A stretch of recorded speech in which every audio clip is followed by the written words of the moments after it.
In the headlines of this hour on VTV News, Prime Minister emphasized the need to build carbon credit management mechanisms. And international organizations optimistic about Vietnam's economic growth prospects. In our world news, UN General Assembly declares 2026 as International Year of Women Farmers.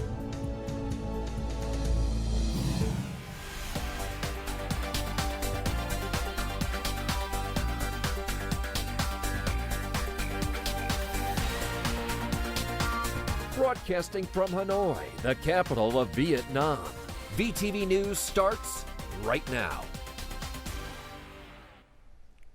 Good morning. It is 8 a.m. local time in Hanoi, and you're watching VTV News. I'm Huyen Tân with the top stories. Prime Minister Pham Minh Chinh emphasized the urgent need to develop a carbon market and a carbon credit management mechanisms in his recently issued directive to implement nationally determined contributions. He noted that the exchange and trading of carbon credits and the outcome of greenhouse gas emission reduction must support the country's emission target and ensure the interests of the state, the public, businesses, and other stakeholders.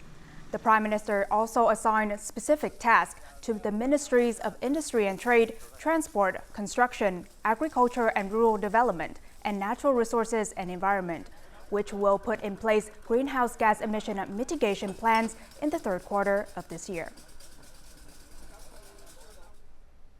The Cultural and Educational Committee of the National Assembly on May 3rd convened its 7th plenary session to discuss the draft amended Cultural Heritage Law and the National Target Program on Cultural Development for 2025 to 2035.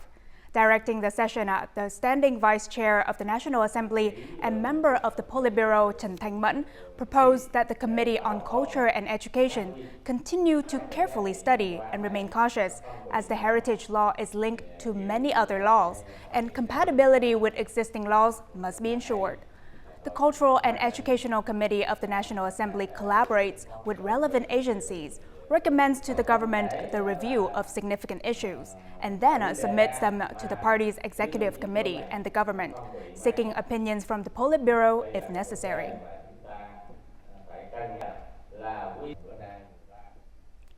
Secretary of the Central Committee of the Communist Party of Vietnam, or CPV, and head of the party's Central Commission for External Relations, Lê Hoài Trung, on May 3rd, received the delegation from the Rally of Hufo-Etis for Democracy and Peace, or RHDP, led by Asahi Cloud Sumahoro, Deputy Executive Secretary in charge of Communication and Propaganda of the RHDP. Welcoming the first visit of the RHDP delegation to Vietnam, CPV Secretary congratulated Côte d'Ivoire for its progress in maintaining a peaceful and a stable environment and becoming one of the fastest growing economies in the world. Sahi Claude Sumahoro, in a reaffirmation of the commitment of both parties, stressed that the RHDP and Côte d'Ivoire are keen to promote relations with the party and the state of Vietnam by sharing experiences in party building and national development. This, he believed, would help deepen a friendship and cooperation between both parties for their interests of their people.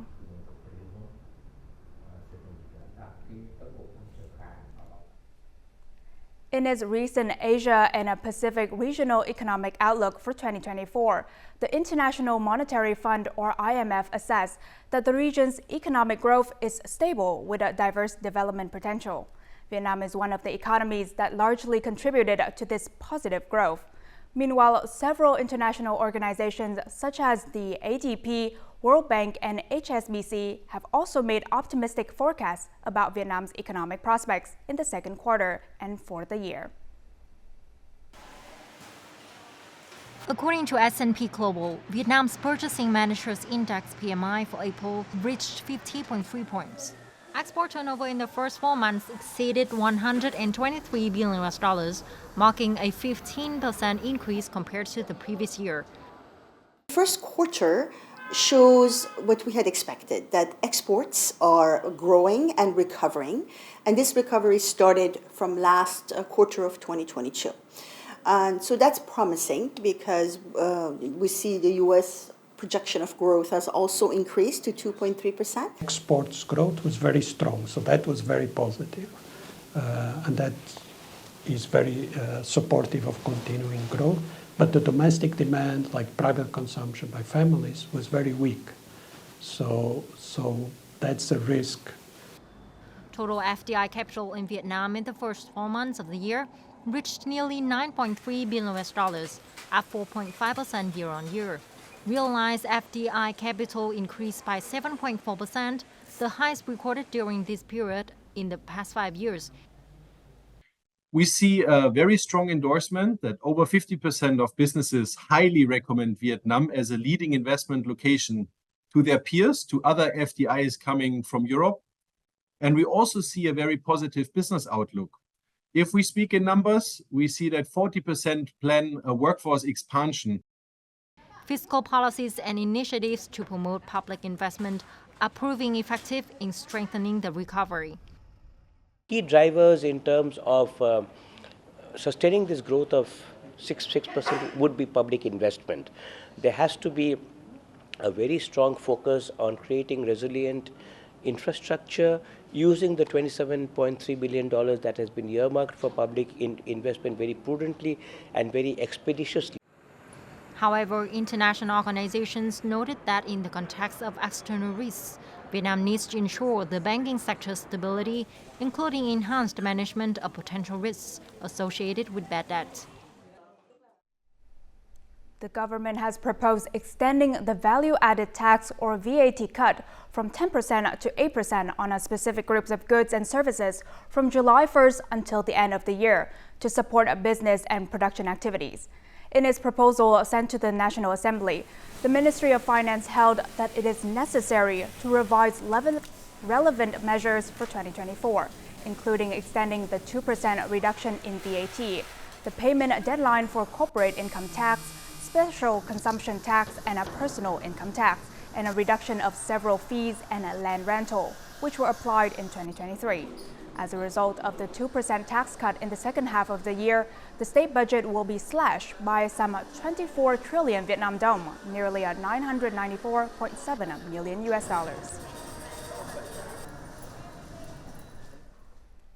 Implementing the Prime Minister's directive on 2024 monetary policy to address business challenges and spur growth, the State Bank has proposed extending Circular Number 02 on restructuring debt repayment terms and maintaining the same debt group for another 6 months until the end of the year. This move aims to provide enterprises additional time and support for recovery and business operations. The cinnamon and anise export company is experiencing an almost 20% surge in orders this year. Thus, it needs significant capital to sustain production. Given the ongoing economic recovery momentum, extending or deferring debt repayment terms will reduce financial pressures. This debt repayment, rescheduling, and deferment policy is practical and has supported our business. According to the State Bank, by the end of 2023, nearly 188,000 customers had their debt repayment terms restructured. They were maintained in the same debt groups, with a total principal and interest value of about $7.2 billion. Debt deferment has helped enhance access to capital, as businesses would find it challenging to borrow additional capital if categorized as bad debtors. This policy is practical for businesses because it will provide them with the financial resources needed to overcome difficult times. However, to prevent an increase in bad debt, banks must be willing to sacrifice profits by raising their provisions. Credit institutions were proactive last year, with some setting up provisions of 70 to 75% or even 100%. Banks have proactively set aside reserves to mitigate risks in light of the improved financial potential. Alongside the policy of reducing interest rates, debt rescheduling and deferment will partially aid businesses in overcoming capital difficulties and foster a continuous production and business cycle. Coming up next on VTV News. Let's see how Dien Bien Phu victory changes the world from international historians' perspective. and Vietnam animation found on healthy trajectory of growth in the past decade.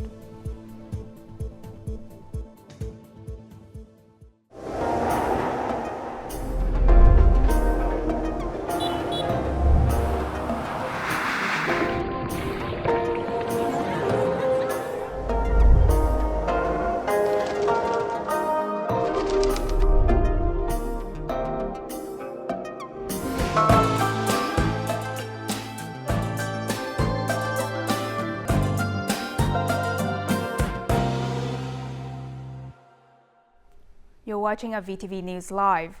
On Friday morning, a preliminary review of the commemoration and a military parade for the 70th anniversary of the Dien Bien Phu victory took place. The event and preparation were overseen by Nguyễn Trọng Nghĩa, Secretary of the Party Central Committee and Head of the Party Central Committee's Commission for Communication and Education. The program involved more than 12,000 people. The opening featured a performance of 11 helicopters carrying the party flag and the fatherland flag flying over the ceremony platform. This was followed by the national emblem and party flags, fatherland flags, vehicles carrying pictures of President Ho Chi Minh, and a model car symbolizing 70 years of Dien Bien Phu victory.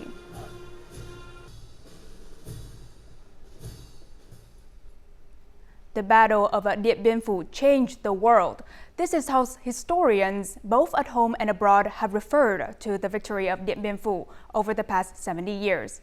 The victory is not only seen as a glorious achievement for the Vietnamese people, but also as a significant milestone for humanity in the 20th century, sparking movements for independence in numerous colonial countries and serving as a symbol of liberation movements worldwide. During the resistance war against the French colonialists, particularly during the Dien Bien Phu campaign, the Vietnamese army distributed leaflets in French and Arabic to African mercenaries serving in the French army in Indochina. According to statistics, nearly 300 soldiers from Morocco, Algeria, and other African countries laid down their guns and joined force with the Viet Minh. Young Moroccan soldiers were convinced by the righteousness and humane values of the Vietnamese people's liberation struggle against the French colonialists and the humanitarian policies of the Viet Minh. After the Dien Bien Phu victory, some people who returned to Morocco joined the Liberation Army and fought for Morocco's freedom. During the Dien Bien Phu campaign, the troops who surrendered were North Africans. One thing we did not expect was that the education of prisoners of war under the instructions of President Ho Chi Minh would serve the independence movement of many African countries. Inspired by the Dien Bien Phu victory, the national liberation movement grew strongly worldwide, particularly in Africa. In Africa, around 20 colonial countries declared their independence in various forms and varying degrees until 1960. For the African peoples, it was the bell signaling the end of colonialism. The Dien Bien Phu victory helped us believe that if the heroic Vietnamese people could defeat the colonial empire, so could we. Ho Chi Minh, Võ Nguyên Giáp, and Dien Bien Phu. These names became a great source of inspiration for the people of colonized countries. As President Ho Chi Minh said, the victory of Dien Bien Phu is a great victory for our people, but also a common victory for all oppressed peoples worldwide. All for the front line, all for the victory was a rallying call during the Dien Bien Phu campaign over 70 years ago. At that time, the movement to join the army among ethnic groups in the Northwest was enthusiastic. Among them, the Thai ethnic youth were some of the most passionate volunteers who went to the battlefield to protect the country. More than 70 years ago, a young Thai ethnic man named Lo Van Ing had just gotten married and has his first son. However, he still decided to volunteer to go to the battlefield. Although he is now 95 and his hearing and vision have faded, his memories of the Dien Bien Phu battlefield remain as vivid as if they were from yesterday. Cannons were concealed in the back of the car. Wherever there was difficulty, we gathered together to pull through. Our determination was higher than a mountain.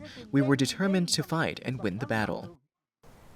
In the entire border district of INT'L, there are now only 3 veterans left who serve on the Dien Bien Phu battlefield. They're all ethnic people. We often visit Uncle Ho's soldiers who directly participated in the Dien Bien Phu battlefield. I, myself, a soldier of the Vietnam People's Army, having completed my duty and returned to my locality, always feel very proud of the title Uncle Ho's soldier. During the Dien Bien Phu campaign, each cannon weighing several tons of steel had to be dragged up and downhill on winding paths. No slope was as steep as our determination.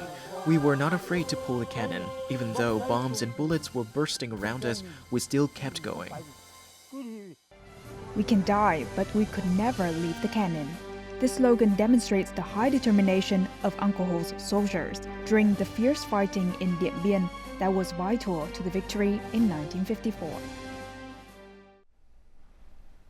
Drought has exacerbated land subsidence in many Mekong Delta localities. Recently, this has spread to the freshwater production hub in Hồng Dân District, Bạc Liêu Province. Numerous subsidence points appeared rapidly, with the initial damage estimated at over $390,000. This house was built less than a year ago and is now a pile of rubble. The subsidence occurred unexpectedly one day at noon, leaving Huyen's family unable to respond quickly. Fortunately, there were no human casualties. However, property damage was estimated at $20,000. I saved money to build this house, which I hope to bequeath to my child. I wouldn't have built it if I had known there would be land subsidence. Many houses that have not yet subsided have begun to display cracks in their walls. The house has a large cracks in the wall. The house pillar is weakening. I think I will have to demolish the house today. In addition to damage to houses, subsidence also severely damages local roads.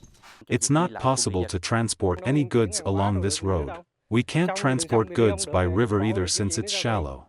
We conduct inspections in residential areas. We will find any signs of subsidence. We warn people of the danger and encourage them to relocate for safety. Due to the severe impacts of the drought, the water levels in the Mekong Delta canals have reached a new low. This situation is becoming increasingly serious in the Cà Mau, Kiên Giang, and Bạc Liêu provinces. Authorities believe land subsidence will intensify shortly due to the serious drought.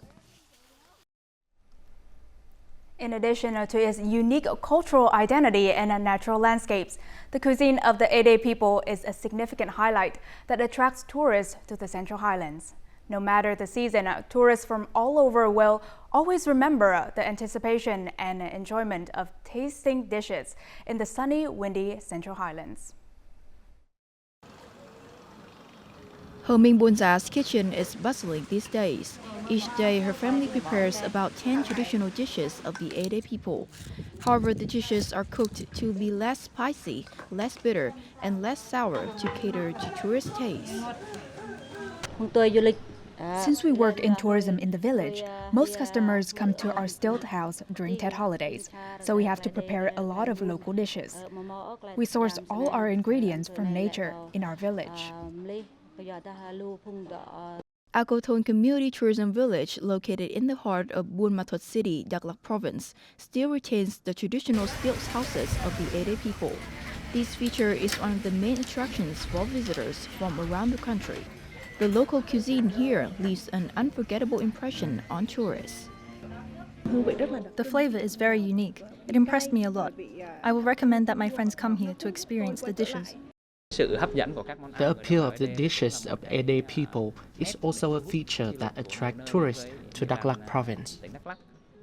Lamb rice is made from field rice grains, stir-fried cassava leaves, and many other ingredients commonly used by the Ede people. It's one of the most favored dishes of visitors who come here. Tourists will understand the culture of the Ede people better when they enjoy these dishes.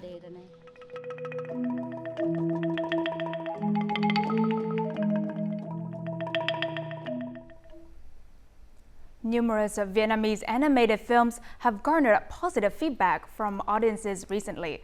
According to statistics from the Department of Cinema, the Vietnamese animation sector has been on a strong trajectory in the past decade, contributing 10 to 15% to the film industry's revenue. The Dien Bien Cargo Cycle and Dien Bien Promise are two historical animated films released to celebrate the 70th anniversary of the Dien Bien Phu victory. The two animated movies demonstrate the filmmakers' endeavors in conveying historical stories with modern filmmaking technology and animation.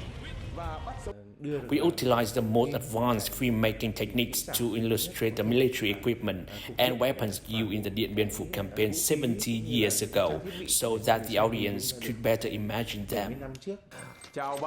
These films are Vietnam Animation Studio's two latest releases. They have inherited the success of the 2D and 3D historical animation series produced last year. The animation studio expects the two Dien Bien Phu campaign-themed films will mark a new milestone. These efforts will pave the way for making longer duration films or animated sitcoms. Animation can convey many difficult topics. Many parents were surprised to learn that two movies were created by Vietnamese animators. Stepping out of its comfort zone, Vietnam has produced animated films intriguing enough to attract customers to cinemas. Vietnamese animation has improved a lot. It is becoming more eye-catching, drawing more attention from children. In 1995, Vietnam had only 2 animation studios. Vietnam now boasts 102 animation and special effects companies, employing more than 8,000 staff. Vietnamese animation and special effects companies are currently positioned to target demanding markets such as the United States, France, Denmark, China, Korea, and Japan. Coming up next in our world news. UN General Assembly declares 2026 as International Year of Women Farmers. And a conflict could set Gaza human development back 44 years. Now moving on to our world news. On Friday morning at Vietnam time, the United Nations General Assembly adopted a resolution to declare 2026 as the International Year of the Women Farmer. This significant resolution was proposed by a core group of 10 countries, with Vietnam playing a leading role. The resolution calls on relevant countries and international organizations to implement practical activities in 2026. These activities aim to raise awareness of the barriers and challenges that women farmers face. Simultaneously, they encourage governments to introduce policies and solutions to improve gender equality and empowerment of all women in the agricultural sector.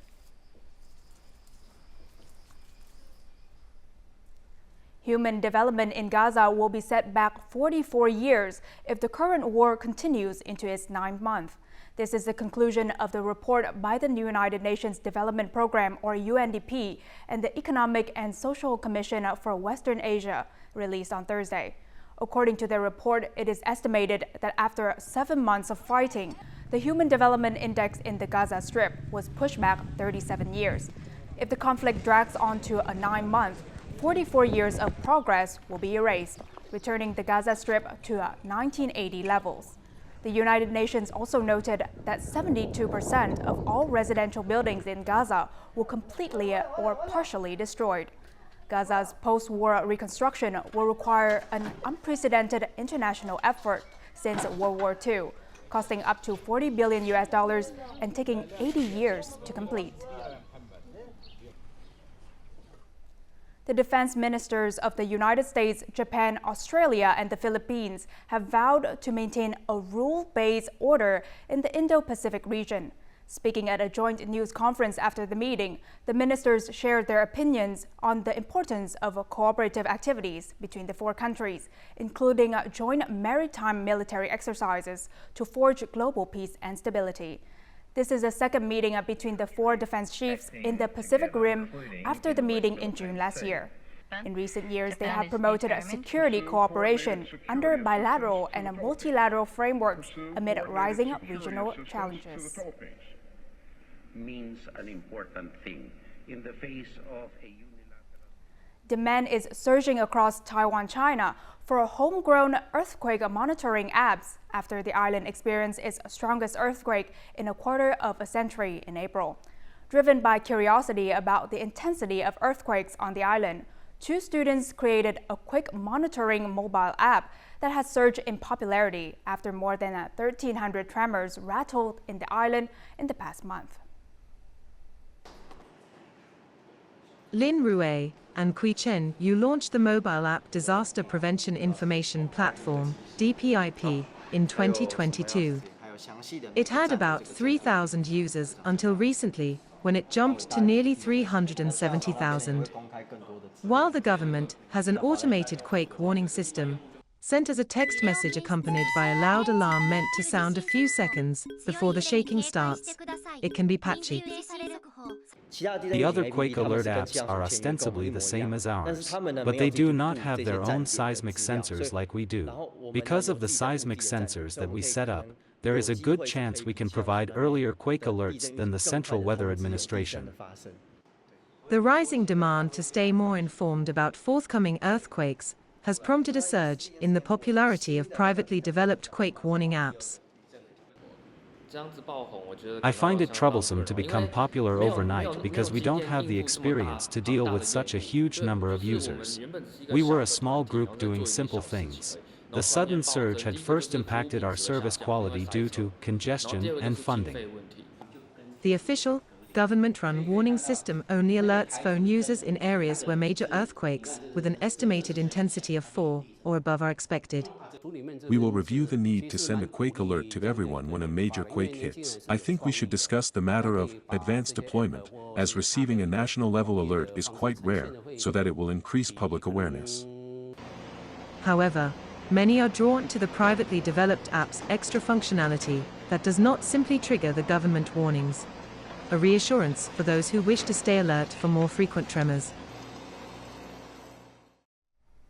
Now let's take a look at the weather forecast.